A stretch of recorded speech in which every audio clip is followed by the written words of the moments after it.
Mari kita lihat bukti-bukti Alkitabiahnya. Firman Tuhan banyak berbicara tentang ragi ini, dan apa sebenarnya yang diwakili oleh ragi ini. Bukalah konkordansi Anda dan lihat di bawah ragi, maka Anda akan segera mendapati satu hal yang pasti. Di dalam Alkitab, ragi selalu menunjuk pada sesuatu yang jahat.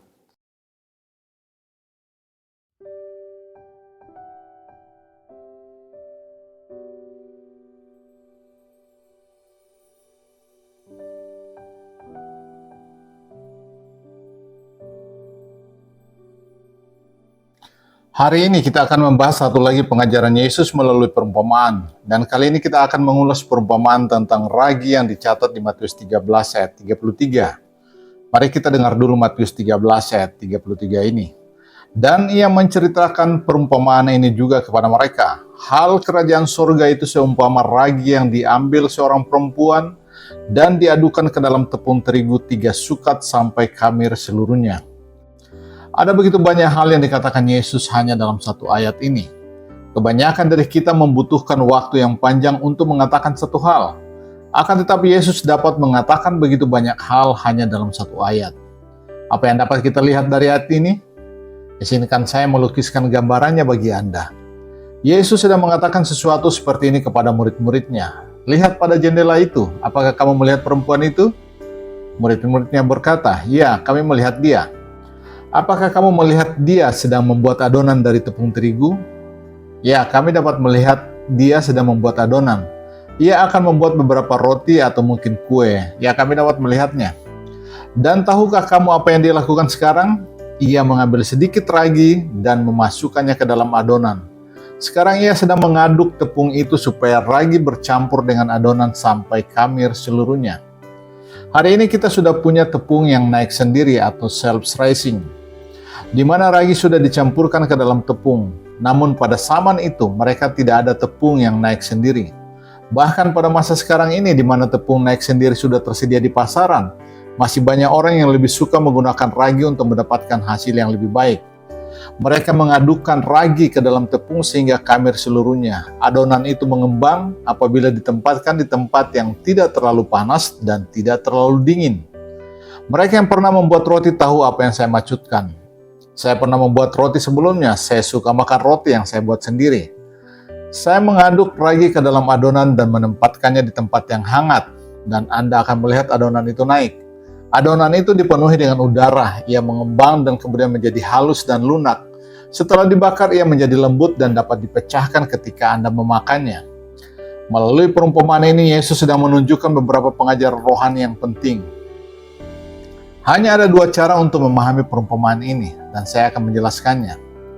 Ada dua pandangan yang bertentangan. Yang pertama, jika ragi diartikan sebagai pekerjaan Allah dan roti sebagai dunia, perumpamaan ini merupakan satu lagi gambaran yang tidak berbeda dengan perumpamaan biji sesawi. Ini berarti gereja ialah ragi yang bekerja di dalam dunia, dan pengaruhnya tersebar ke seluruh dunia. Jika itu gambarannya, maka perumpamaan ini semata-mata hanya mengulangi perumpamaan yang sebelumnya tentang biji sesawi. Yesus sekali lagi mengatakan bahwa pengaruh gereja akan meresap ke dalam dunia, mempengaruhi secara dunia secara menyeluruh dalam satu atau lain cara. Lalu apakah yang dimaksudkan dengan pengaruh gereja? Apakah pengaruh gereja bersifat rohani atau yang moral? Apakah yang dimaksudkan itu pengaruh kekuasaan? Di mana gereja akan menyebar ke seluruh dunia dan menguasai kedudukan-kedudukan penting di dunia. Jika maksud pernyataannya seperti ini, maka hal itu tidak sepenuhnya benar. Karena faktanya pengaruh rohani dari gereja tidaklah mencapai seluruh dunia. Cara kedua untuk memandang perumpamaan ini adalah pandangan yang sebaliknya, yaitu pengaruh dunia yang menyebar masuk ke dalam gereja. Salah satu alasannya adalah perumpamaan ini menyusul tepat sesudah perumpamaan biji sesawi. Seolah-olah ini merupakan semacam bukti. Sebenarnya dalam ajaran Yesus, tidak pernah ada perumpamaan yang hanya sekadar mengulangi perumpamaan yang sebelumnya. Yesus sedang memperingatkan murid-muridnya akan hal ini, dan sekarang sudah menjadi kenyataan bahwa gereja zaman ini telah dipengaruhi oleh dunia. Mari kita lihat bukti-bukti Alkitabiahnya. Firman Tuhan banyak berbicara tentang ragi ini, dan apa sebenarnya yang diwakili oleh ragi ini.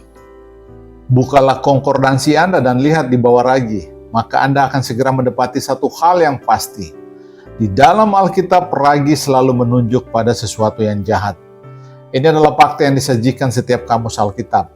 Di 1 Korintus 5 ayat 6 dan 7, Paulus berkata kepada jemaat Korintus, "Kemegahanmu atau kesombonganmu tidak baik. Tidak tahukah kamu bahwa sedikit ragi mengkamiri seluruh adonan?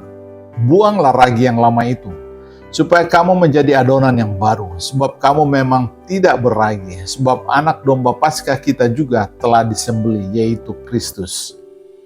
Di sini Paulus berkata bahwa orang-orang Kristen adalah seperti roti yang tidak berragi. Kita harus membuang ragi yang lama dari kehidupan kita.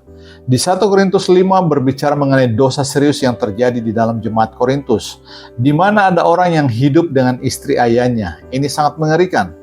Paulus mengatakan kepada jemaat Korintus dalam kegeraman, "Percabulan yang begitu rupa sangatlah menjijikkan sekalipun di antara bangsa-bangsa yang tidak mengenal Allah.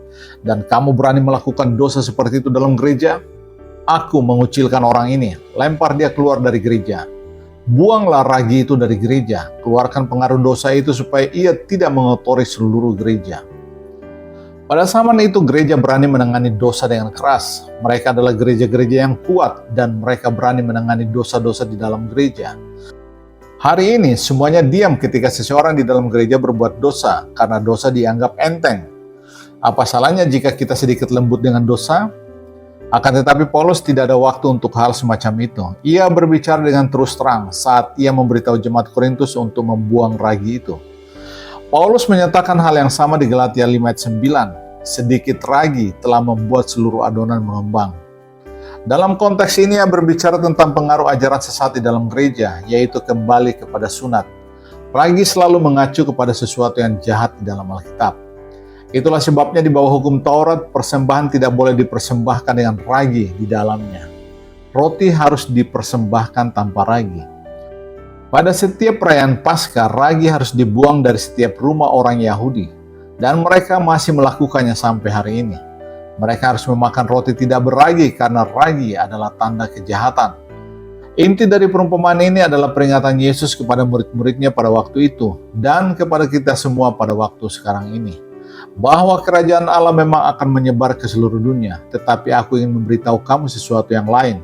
Dunia juga akan menyebar ke dalam gereja.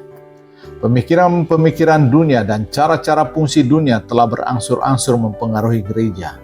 Hal ini akan menghasilkan suatu campuran di antara dunia dan gereja. Kita akan melanjutkan pembahasan kita di video berikutnya tentang pengertian dari roti. Yohanes 8 ayat 31-32.